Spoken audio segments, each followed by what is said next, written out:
Hello and welcome to the Drunkduck Quackcast. I'm Ozone Ocean and with me is Baines and Tart Serene. Hello. Hello. Hello. Oh, and this week we're talking about direction, choreography, scene setting, all that kind of stuff. Oh, and of course, this is the Drunkduck Quackcast, and we're up to number 705. All right, so away with the theme music.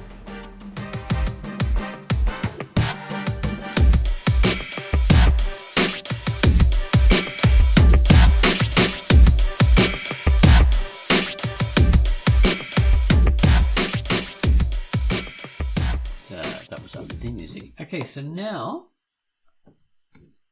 we're going to have to introduce the featured comic for the week. So the featured comic was Pigeons. So now I'm going to I featured this comic, so I'm going to tell you about Pigeons. Hello, I'm Ozone Ocean, and my feature for the week was Pigeons. This is a simple and somewhat surreal story about humble pigeons, the strange and simple existence of these human-adapted birds that flock to our towns and cities worldwide, live beside us but apart from us, scavenging from our refuse and detritus, pooping on our heads, statues and buildings. Sometimes they serve us as messenger birds, racing birds, and even food, but mostly they're independent and ubiquitous. This is a story about what happens when those creatures meet their end. There are very little words in this comic. It's mostly told through sketchy, stylized, slightly surreal line work. You have to work out what's happening somewhat. It's quite an interesting arty piece of work. Very sketchy, very gestural in the style, and quite alternative, I would say. But worth checking out just for the unusualness of the style and of the comic itself. So have a look at Pigeons. It's written and created by L. Iacori, and it's rated T for teen. That was our featured comic, Pigeons. Okay, so now I'm going to have to introduce the featured music. Gomels has given us a theme to a comic called It's My Turn to Save the World. Now, this was a comic I featured a few weeks ago, a magical girl comic. So I hope you like the comic. But this music, it is high energy, purposeful, cute, and full of stars, twinkles, and lines as straight as glowing laser beams burning through with fearsome power and heat. Take it away, Gomels, with your theme too. It's My Turn to Save the World.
Was the Gomels' theme to It's My Turn to Save the World. I think that was the title. Oh my god. Yeah. I got it right. Shit. You got sidetracked talking about other No, that didn't happen, Baines. Shut up. Oh, It's like the title of my new series. I wake up every day and make up stories, and now I'm trying to do better at condensing my wasting people's time for no reason. That's an awesome, very succinct, short, punchy title there. I think that'll take off. I'll commission you for 15 animes. Well, all right. So now we're on to the topic of the story, topic of the Quackcast, which is about, choreography, scene setting, like being a director of the images, director of photography, all that kind of stuff. It's not layout. See, layout is when you lay out the panels, basically. This is like, it's also penciling as well.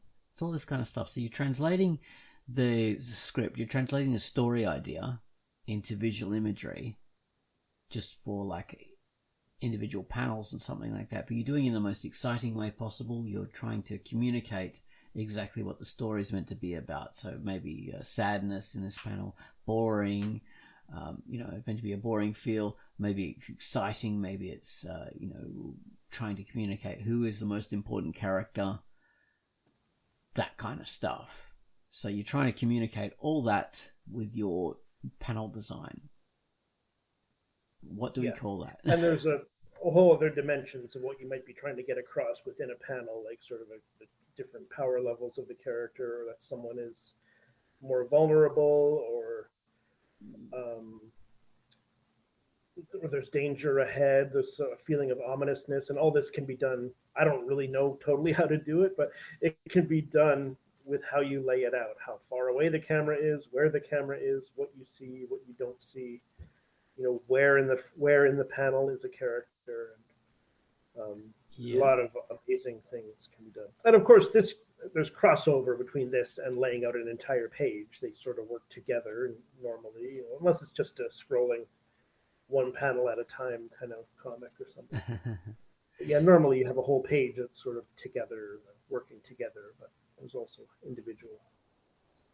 Oh yeah, definitely you do. That's sort of like there's the whole you can't see the woods for the trees, you can't see the trees for the woods, that kind of stuff. It's like the big picture versus the minutiae. But I think it's fair enough to talk about the minutiae by itself. Oh yeah, it's part of it, and it's kind of, there's a lot of crossover, but I think it is also a separate part of it. A lot of times, standalone panel. Yeah, you might have panels who are characters are breaking out of panels and things overlapping panels, blah blah blah. But still, what's happening in the panel is worth. Yeah, like too often we talk about the layout, the big picture, and we don't talk about the skill that it takes just to do the artwork in a single panel to communicate specifically what that meant to communicate. Yeah, because basically in each panel. Well, in Tance's panel, there's been a car crash and a dinosaur attacking. I think it was a pterodactyl. Oh my God! Sorry about that. But it is prime time right now on a Saturday, so there is some traffic, and because the weather is good, everyone is out anyway. Yeah, I know the pterodactyls like to come out when it's warm in the afternoon too. Yes, exactly. But what I was going to say is that each panel, you are basically directing the eye of your reader to see what you want them to see, and perceive the scene as you want them to perceive it. So it is basically directing. You are directing them to experience the scene the way that you want them to experience. And if you do it right, they immerse and get emotionally engaged and all of that. And that doesn't mean that they feel good feelings, but they feel something as they read it. Yeah. Yeah, well, you're communicating in all sorts of ways with your readers. I should recommend again. I've recommended it before, but can't say enough about it. The book Framed Ink is all about this, and it's really amazing, and the guy who wrote it, whose name escapes me at the moment, but the book's called Framed Ink. He has got his own artwork all throughout and showing evidence of what he's talking about and how the layout of a panel, and which goes along with lighting and color and all this kind of stuff. It's not Scott McCloud, is it? What's that? It's not Scott McCloud, is it? No. He does cool books too. This is a Marco. He's got a name that's hard for me to remember, but it's right there on the book. If you find it. Yes, look up. But it really does give emotion though, like the way a picture is laid out. You look at the examples in his book that he draws, and it's like, oh yeah, man, I can feel it. Based on this character is very large in the frame, this character is small, or these two characters in a room where there's sort of something in the background and a flower pot and this and that. But on the page, these things are placed between the characters, and it really does. You feel like there's separation between these characters. Okay. Like, for example, or vice versa. You can feel how close they are, how intimate they are, even if they're not, kissing or hugging or something like that. Like there's just a feeling of where they are and how close they are, what's not between them. A space ahead of someone, a space to the right of someone who's walking shows they have somewhere they're trying to go. We're thinking about what comes ahead. These are like subliminal things, but they really are there, True. If you have a character that's walking in a space behind them, that means they're sort of in a rush or going to leave the panel. But if there's a space you're thinking in about front what of they're them, leaving behind, or exactly, like they've gone away from this, as opposed to they're heading for this. Yeah. Exactly. It's pretty advanced. I don't use it great yet, but I love it. There's always more stuff to learn. When you always find that out, whatever you do, there's always more stuff. Yeah, it's fascinating, and there is also like an interconnection and a communication between panels that can guide the eye across the page the way you want it to move across the page if you do it right.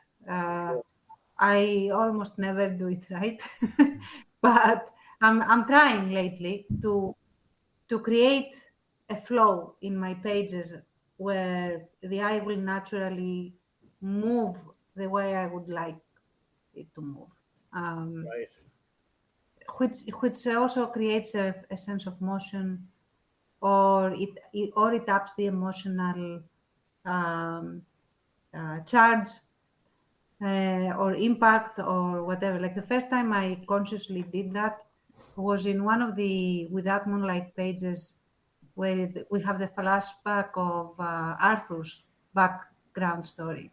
That is, everything is connected by a stave of music that moves from the past to the now, in a sense, and his story evolves and basically unfurls, not really evolves, that way along the stave of music, because he's in reality a very musical person, and we never get to see that, but that is the first hint.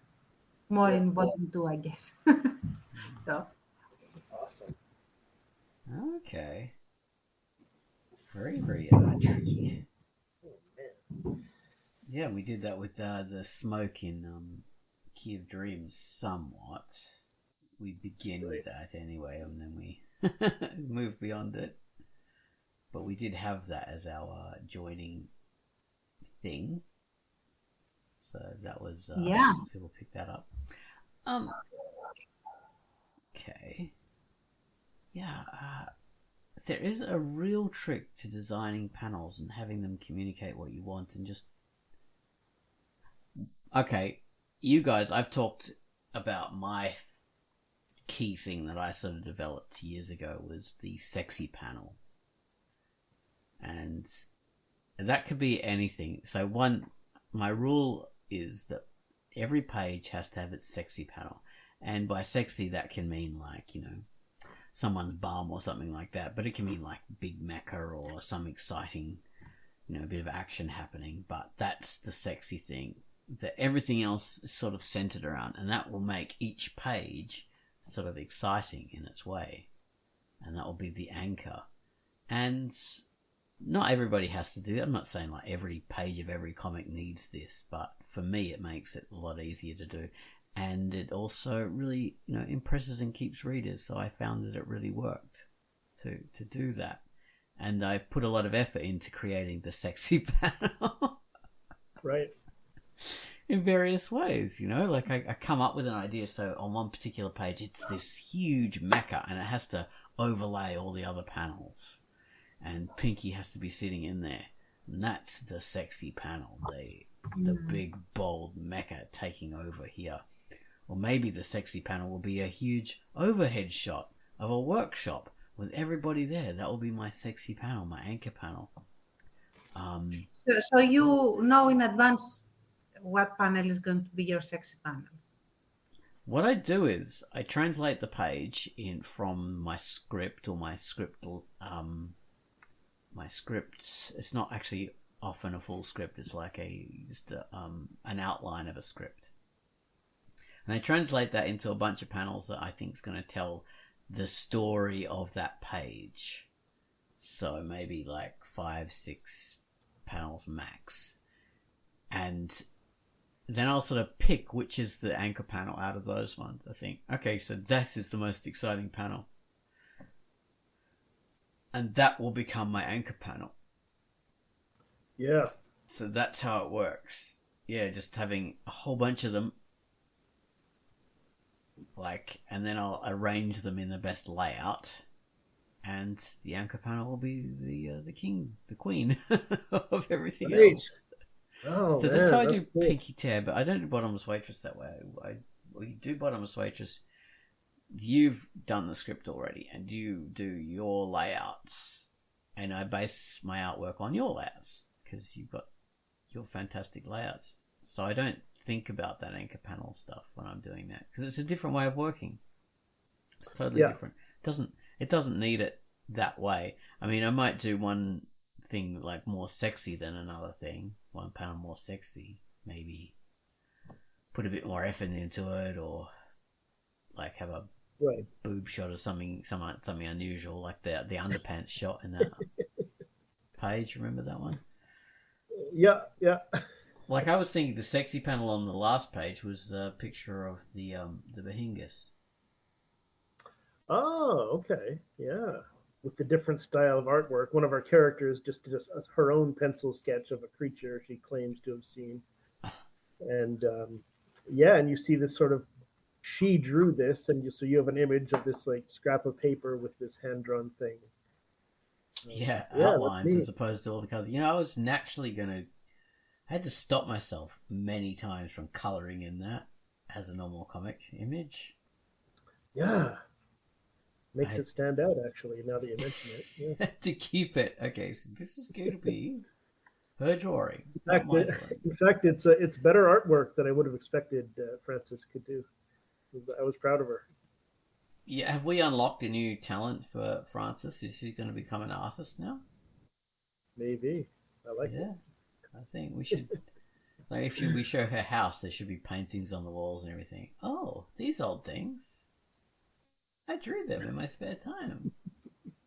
Oh my God, Frances, I didn't realize you were so skilled. No, you're going to pay me. And then we'll have a scene of Polly nude being drawn by Frances. Okay, yeah. Like in French Girls, I guess. Exactly. Frances is the new artist. I love it as well on that page that Baines said, because at the end, Frances is going, huh? I didn't know my drawing was that bad. And Jane running off. And Baines is saying, this is how I feel when I hand the pages to Oz. And I'm saying, this is how I feel when I hand the pages to Baines. It's universal. This is how I feel when I call a drawing the page done. Exactly. Yeah. But if you are going to have Frances painting someone, it would be like a French girl, it would be a missed opportunity if it is not the tracker girl. I forget her name. The one that has a crush Oh, on. Nikki. Yeah, that's a Yeah, good Yes. Nikki. idea. Nikki. At least Nikki would desperately want to be that French girl. Yeah. Jesus. And Francis would be drawing her like, I don't know, like Rodin's statue, the thinker or something. Rodin's See, now, Polly and oh my God, Jane would be like American Gothic, but in diner. Oh yeah, it is. That's incredible, yeah. Oh my god, yeah, she should do all that. Nighthawks, is that another one? Night something or other. There's a famous painting of these people in a cafe in the middle of the night. You can see the light coming through the window. Oh, yeah. Oh. So yeah, we're gonna say like the spoiler. It was actually Frances who was. She did that way back in the 1930s. It was her. Well, how about you draw a version of the Boulevard of Broken Dreams, the Boulevard of Bottomless Dreams? With our, Oh my God! Yes, please. it's already close to this comic. We've got the counter, the benches, and we'll have Green Day doing their a retooled version of their song of that. With bottomless lyrics. Yes. Perfect. That's tougher to do in a comic. I know there was a whole comic based on the Black Parade by whatever that band was called. My Chemical Romance. Yes. That's I think it is still ongoing, and it is incredible art. Very tragic though. Very well. That's very good at communicating pain and sorrow and loss and depression and all sorts of stuff with the paneling. Genius. Often the artwork there is quite spare, but full of pathos, and it just communicates it so well. So yes. What was it called again? Oh my god. My brain is just going back to yeah. Black Parade, wasn't it? Black Parade, yeah, Black Parade, that's it. Genius. So yes, we're talking about direction here. Well, not direction. What was it? The choreography, imagery, to create the best kind of communication, or the best Every frame of a painting. Well, there you go. Yeah, I mean, so like what's his name? Steven Spielberg. So he is a genius. He's a great one to look at for this stuff. Like, yeah, it's amazing. Yeah, he's a genius. The way he lays out his scenes, they're so amazing. I was watching a little bit of a YouTube clip the other day about how he does his scenes, and something really fascinating there is that he doesn't do the whole blurry backgrounds in most of his scenes. Most of his scenes are everything is in focus, or the background is only a little bit out of focus. See, it's popular for people to do backgrounds out of focus all the time, especially these days. You can easily do it with digital cameras, and that's just what everybody does in TV shows and ads, because it's an easy way to make a good looking image. Because if you have everything blurry in the background and the characters in like in full clarity in the foreground, it's so easy to make a good image because you're separating the two things. And I've even done that in the latest one of the latest panels in Bottomless Waitress. It's just such an easy thing to do. If you ever want to work out how to make a panel look good, that's what you do. Make the background blurry. Yeah. It's so piss easy. But yeah, Steven Spielberg goes the hard way and makes everything in focus in most of his work. You know, that's like not like a full-on rule. So sometimes he does the blurry thing, but most of the time he doesn't. And it's incredible. That means he gets to show a lot more action and a lot more kind of story communication because he has stuff happening in the background. So normally, like, people won't do that because it would be too much work. They don't want to pay all those actors. They don't want to do all that, you know, extra, like, props and scenes and, you know, construction of sets and all that kind of stuff. It's so much easier just to focus on your main characters and that's all. But no, he does the whole thing and he has story communication there. So he'll have vital story stuff happening in the background. So he'll have different layers. And you can do that in your comics. Like I do that in Pinky Tear often. I sometimes do the blurry thing, but most of the time I don't. And often I'll have stuff happening in the background that's part of the story. Because the background will be in full clarity. And that means you can maximize your storytelling potential by doing that. Because you've got an extra layer of story that can happen with background characters. And background scenery. Have you ever done that? I love it, and I've done it a tiny bit, not nearly enough. Like I think only a couple times, and I would put that down to laziness.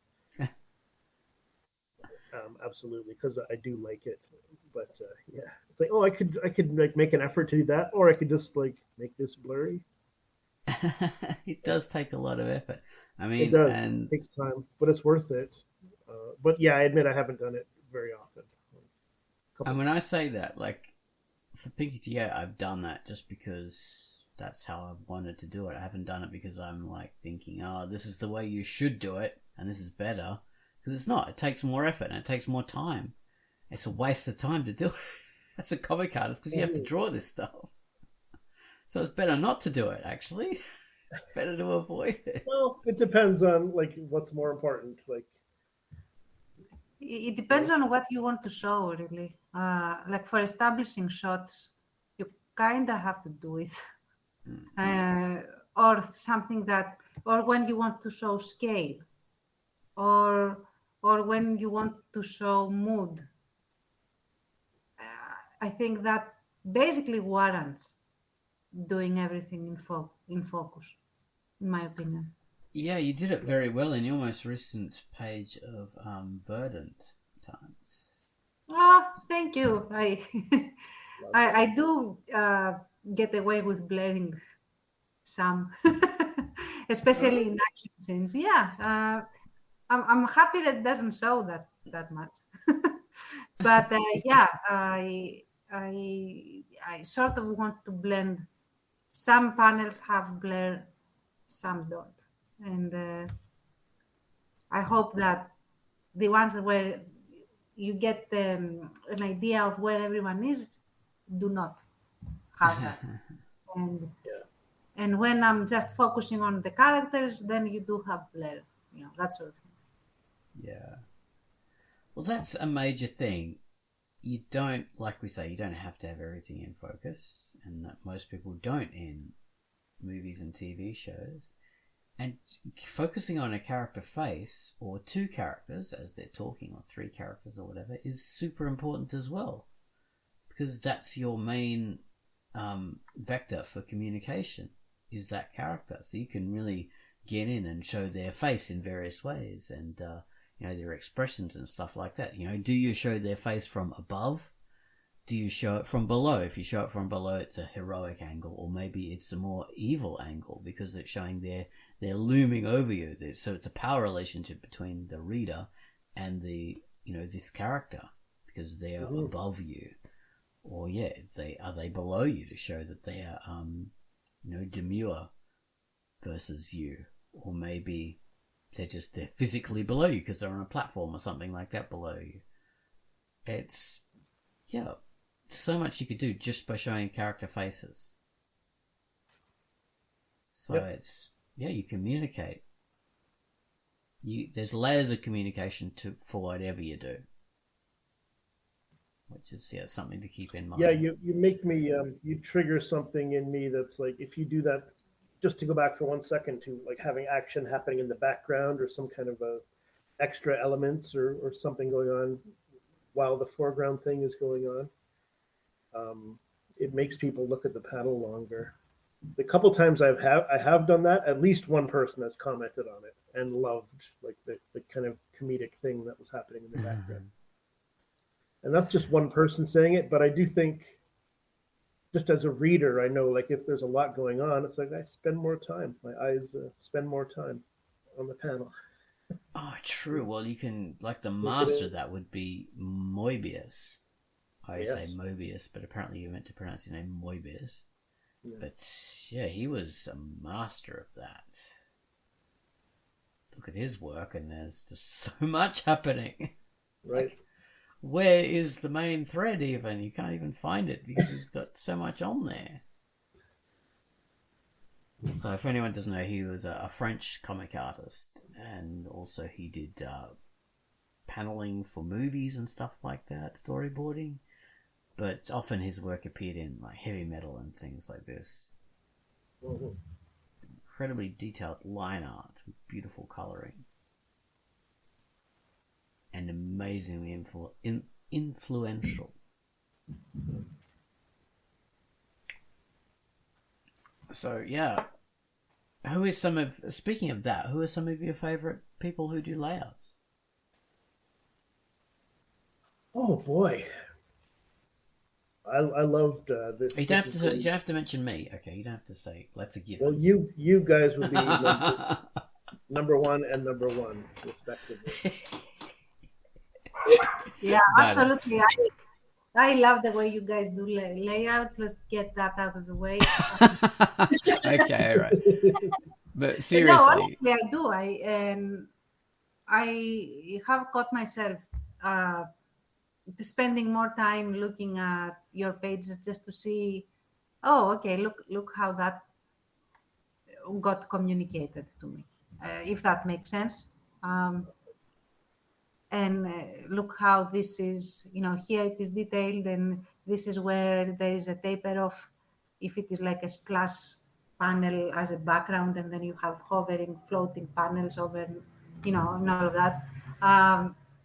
Love all of that. I learned a lot from you guys, so thank you.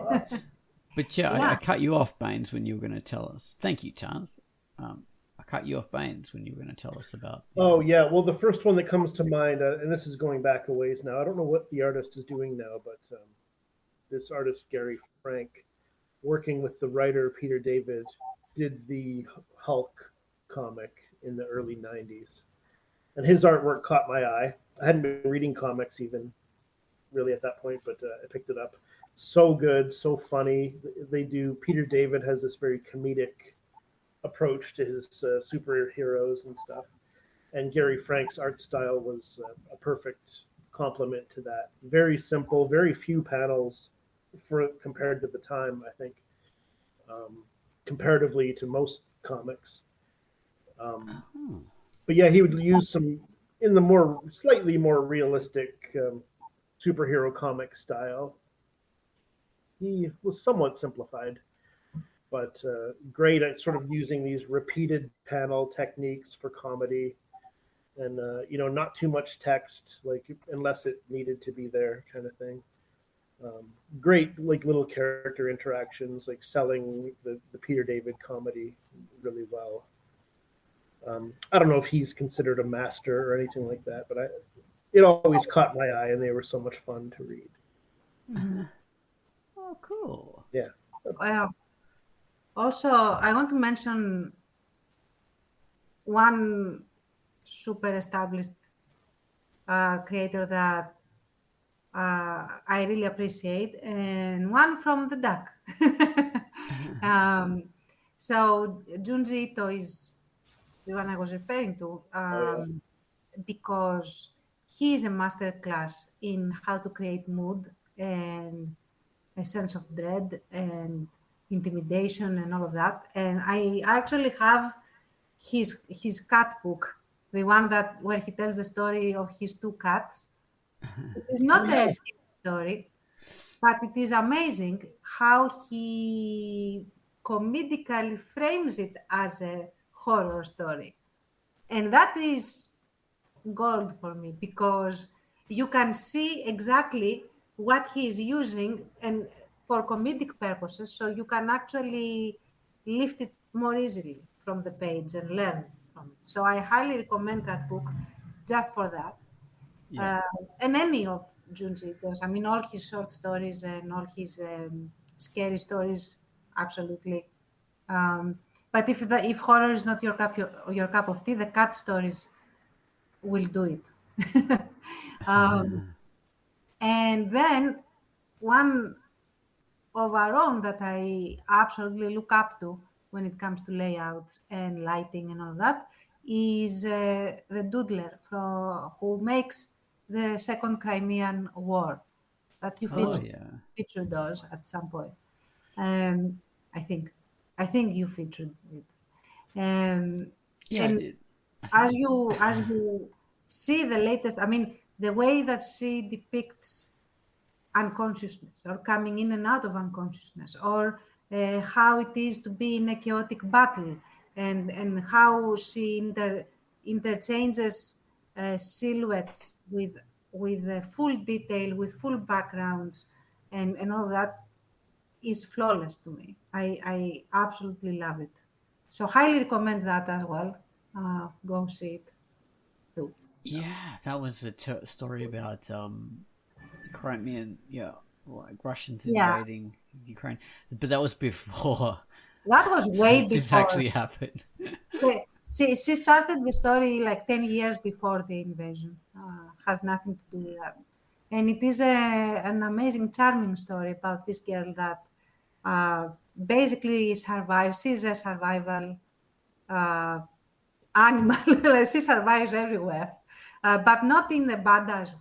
I mean, I think it is a badass way, but not in the classic badass way. She's not like amazing with guns or super athletic or whatever.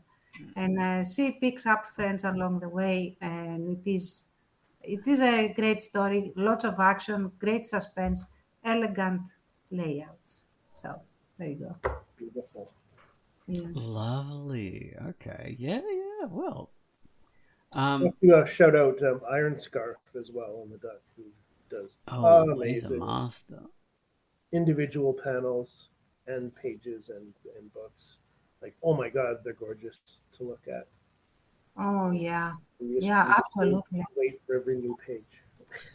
Oh, Funny as speaking of that, yeah, Fallopian Crusader is oh also yeah, Yeah. Oh my God. We really should focus on our own a lot, because we are like full of talent on this platform, and we should showcase them some more. yeah. I mean, and then there's like say Charby, sorry, Emilius has Mm-hmm. been forever on Duck, yeah.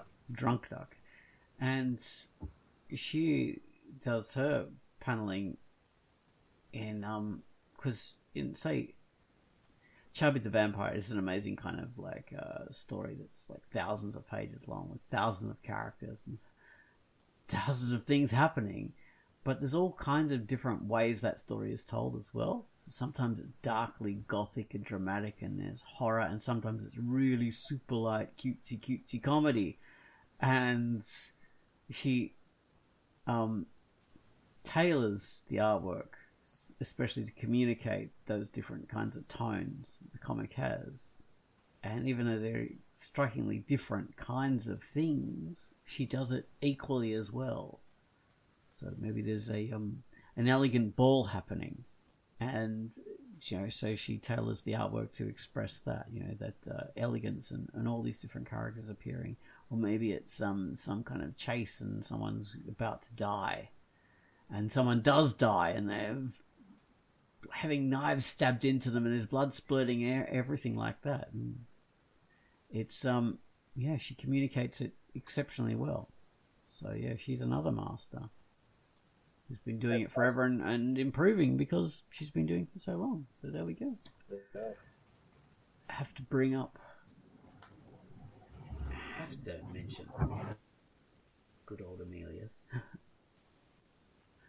Yeah, the whole comic side is replete with that. Who does Suddenly Sarah? Damn it, I forget her name all the time. I always just think of Sarah. Angel. Something with Angel in the handle. Damn it. I have to look it up now. And now it is the prequel / sequel with the story of Nikki, which is also pretty important. Yeah. Nikki. All right. I'll be able to tell you who does Suddenly Sarah. I think it's called Simply Sarah, isn't it? Oh my god. What an idiot I am. In case you're trying to find it. Yeah, I just said, what? That comic doesn't even exist on the side? Was I imagining things? Oh my god. Suddenly Sarah. And you decide. You and your bloody, what is it? Oh god. Okay. My brain is... Sky Angel is her name. Sky Angel. And yes. Suddenly Sarah, that is your interpretation from the... Not the Rocky Horror Show. Yes. It's the other musical comedy TV movie. It's Space Flower of Fear, I think it's called. It's that bloody Now I'm making Barber myself House. forget. Little Shop of Horrors. That's it. Oh my god, I could not remember that bloody name. I can't get enough of it. Yes, Little Horrors. Excellent movie with Rick Moranis. Yes. If you need to pronounce it that way, I guess go ahead. Oh, how do you pronounce? Well, you're Canadian. He's Canadian, so you can tell me. Moranis, eh? Moranis. There we go. Not Moraine. More anus.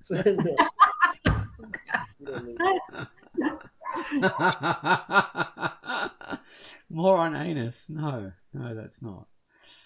Okay. Thank you for that. All right, yes, Sky Angel, and she's a phenomenal artist, and she communicates things in a more kind of she doesn't tend to use like the weird angles and all this kind of stuff. She does stuff in a very conventional way, but she communicates so well using that conventional style. So yeah, when we're talking about like layouts and storytelling and all this kind of stuff and dramaticness, it doesn't mean that you have to do it this way or this is the way to do it. Every single way is good as long as, you put the thought into it. And the way she does it, she has everything in focus. Just because that's how she does it. Mm-hmm. But she tends to have, like, normal angles that a person would see things from at eye level. So it's a very relatable comic, and it tells a story very, very efficiently and very humanly, like there is someone with a camera at eye level filming these scenes. So her style of doing her comic is, like you were doing a TV series or something like that. It's fantastic. So yes, there are many different examples, and I like the fact that we can bring these up, because I think too often we have a tendency of saying, yes, this is the way you should do it, this particular weird way. We don't necessarily do it. When people talk about these interesting kind of things, they focus too much on the interesting factor, or on their particular interesting factor, and everything else is like by the wayside. But we've really got to highlight the fact that there are many approaches to do this. Yeah. Many. Absolutely. Like, it is human expression after all. So you trying to put it in a single one size fits all is a mistake. Yes, it's absolutely wrong. Yeah. Different tools for different purposes, different story styles, different story genres even at times. So genres, yeah, it's quite different depending on the genre you're doing. That can influence the way you do panel design and layouts and stuff like that. So if you're doing a western, spaghetti western kind of style, you do like a lot of wide angle shots, close ups and wide angles. If you're gonna be like, what's that name? Leone. That director, Sergio Leone. Yeah. The famous director behind, Fistful of Dollars and Pale Rider and all that kind of stuff. And he had a particular style of doing these very, very wide shots, hugely wide, just focusing on one character in a wide shot. Normally you'd have a big vista in the wide shot and have a lot of stuff, but he just had like one actor in there. And then absolutely close-ups, and not just close-ups of a face, but close-ups of just the eyes. Yeah. So that kind of stuff can be so powerful.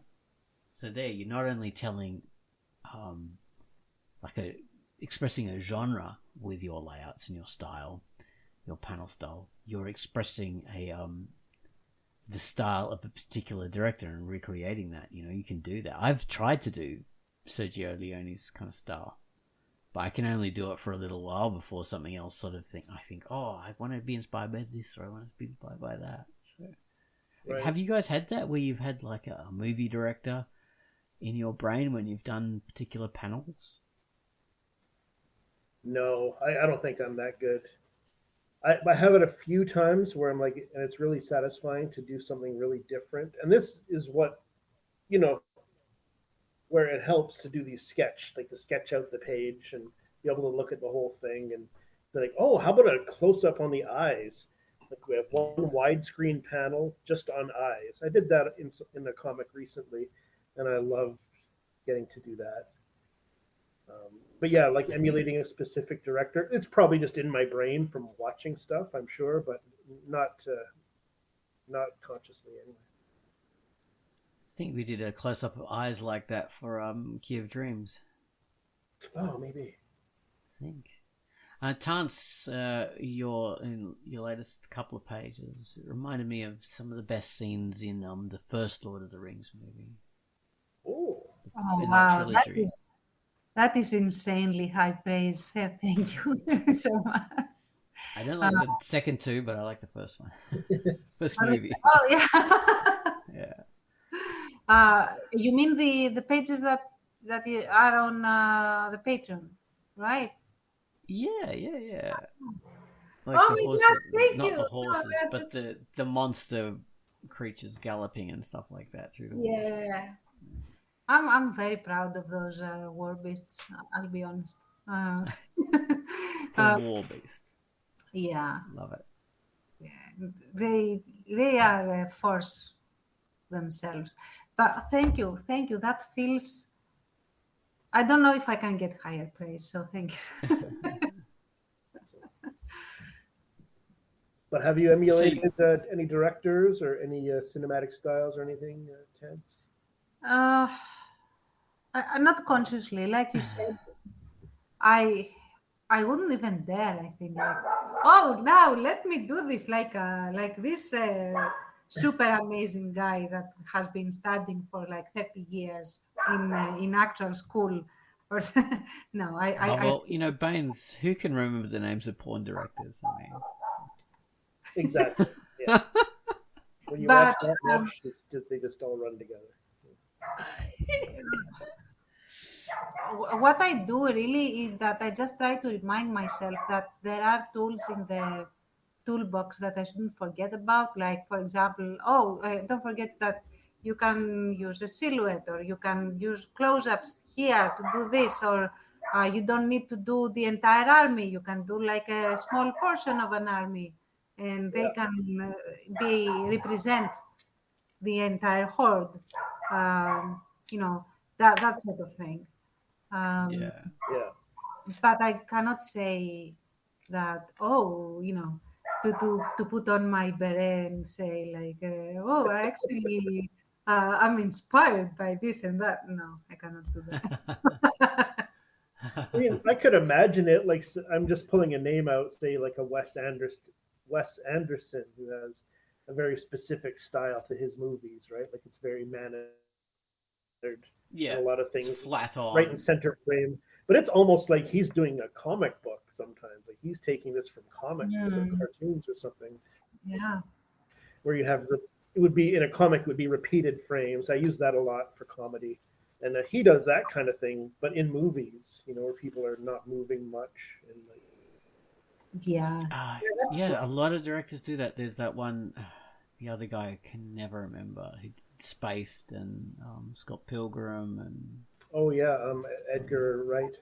Edgar Wright, yeah, he's the same kind. He's not the same as Wes Anderson at all, but he's the same in that he does it like he's inspired by comics, I reckon, in the way that he does his photography. It's the same kind of thing. But yeah, Wes Anderson, very flat. And obviously there's the twee imagery and all that kind of stuff. But things tend to be like not a great deal of angles in rooms. You'll have just straight on. It's a flat wall, proscenium, or is that something else? But you'd have the straight on. I love it. And it's like there was the image of the ship in Steve Zissou, The Life Aquatic, where Steve Zissou is giving Ned a tour of the ship, and it's basically the ship is totally cut in half, and they go from room to room to room, and it's incredible. And the ship is physically cut in half, so instead of just going, oh yeah, here's a room, and then we'll climb up here and then go there, the camera is away from it, and you see that it's like a diorama. It's like when you have as a little kid, you have these books. They show you technical illustrations of how stuff is put together and where everything is. And he did it in reality for that film, which was just incredible. Amazing. Yeah, I think that's pretty inspiring. Absolutely. I've done panels where I've gone, oh my God, this is so Steven Spielberg. And I've thought, oh, because it was the twee aspect of Steven Spielberg, not like the genius. But, like with the glowing lights and everything in the darkness. Right. That is super, because he used to do that, like in Close Encounters and E.T. and, AI, all these kind of films. He used to do that, and it was really twee, because he would do it again and again and again. And I actually did that in a couple of panels early on Pinky TA, and I wasn't doing that deliberately to copy him. He just must have subconsciously taken that in. And when I saw it, I thought, oh God, no. It looks twee, just like that. Twee. I don't even know what that word means. But I remember I did one comic, and our friend Kawai Degakse commented on it, and it wasn't a horror comic, but she said she talked about how scary it was. Like, this scared me. This page. Oh, and on the page, it there was a story going on where I think memories were coming back to a character or something. So on the page, I cut to an out of context, one thing was happening, and then I cut to an out of context kind of these bloodshot eyes, or sickly looking, tight close up on a face, and then cut back to the previous, the characters talking, and that was very much the Stanley Kubrick's The Shining does that. And it cuts to these completely different scenes several times, and it's very unsettling. So I was copying Kubrick without knowing it in that moment. But that's awesome. There's a vocabulary in movies that you definitely can use in comics. Even with all those, no motion in comics, but certain things you can use. Well, we have a lot of same skills because, most films are traditionally worked out from doing storyboarding. And storyboard artists have traditionally, gone between comics and movies and fine art. Sure. And that's, the bridge there. We exist as part of that continuum, which is an incredible thing. Yeah, it's awesome. We as comic artists are part of that heritage. Yeah. Before we get to the end, let me just talk about setting a main character apart in a panel. This is from again the book Framed Ink, I think, where he talks about he shows some examples from different artists and different comics. It'll be say line of soldiers walking down a path, and you'll see everyone is their eyes or their bodies are facing in one direction, except for one character in the middle who's facing in the other direction.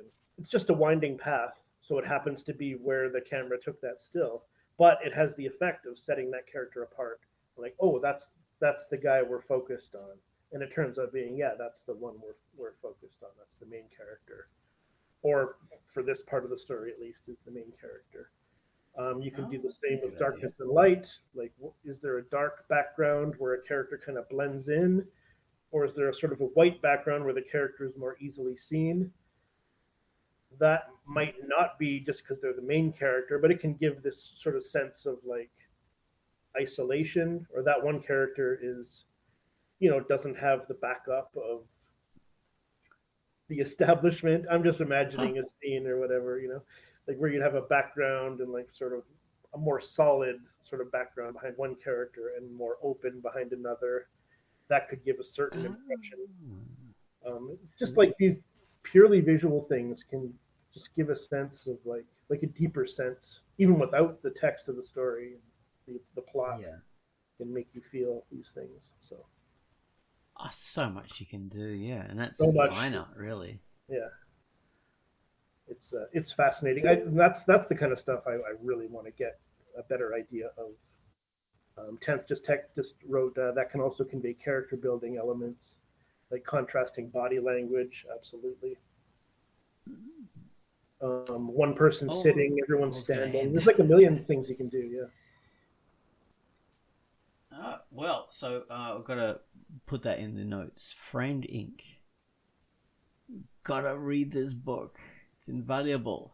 For sure. And send me one. I lost mine. I'm trying to find it. Buy Baines a copy. No, don't. And by the way, a joke. Yeah, don't do that. But yeah.